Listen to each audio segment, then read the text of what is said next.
मी आत्ताच शिवनेरी किल्ल्यावर छत्रपती शिवरायांचा जन्मोत्सव साजरा करून या ठिकाणी आलेलो आहे आणि आपल्या सर्वांना छत्रपती शिवाजी महाराजांच्या जन्मोत्सवाच्या मी मनापासून शुभेच्छा देतो।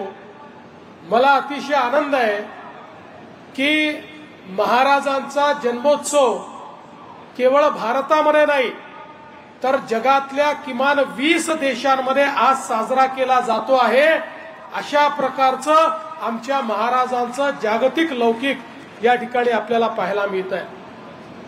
आपल्याला कल्पना आहे जेव्हा उभ्या भारतामध्ये अनाचार होता, दुराचार होता, अत्याचार होता, अंधकार होता आणि ज्यावेळी भारतातले अनेक मोठे राजे आणि राजवाडे हे परकीय आक्रमकांचं मुघलांचं मंडलिकत्व स्वीकारून त्यांच्या पायथ्याशी काम करण्याकरता उत्सुक होते, काम करत होते, अशा परिस्थितीमध्ये या मराठी मुलखामध्ये आई जिजाऊंनी छत्रपती शिवरायांना सांगितलं, शिवबा तुला या मराठी मुलकाला स्वतंत्र करायचं आहे, या हिंदुस्थानला स्वराज्य द्यायचं आहे आणि इथल्या रयतेला या अनाचार, दुराचार आणि अत्याचारापासून या ठिकाणी स्वातंत्र्य द्यायचं आहे।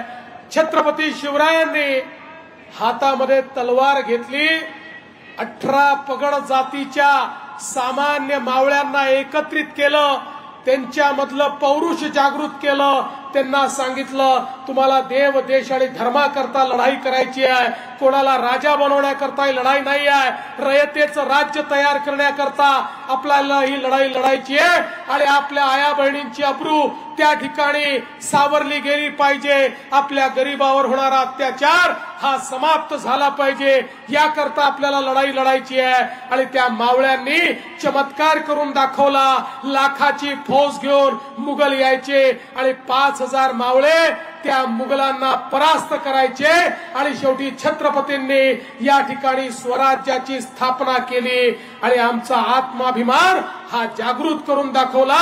छत्रपतींनी अशा प्रकारचा अंगार फुलवला की त्यानंतर मराठ्यांनी थेट अटके पार अफगाणिस्तान पर्यंत झेंडे रोवले आणि हिंदवी स्वराज्य स्थापन करून पूर्ण भारताला त्या हिंदवी स्वराज्याने व्यापलं।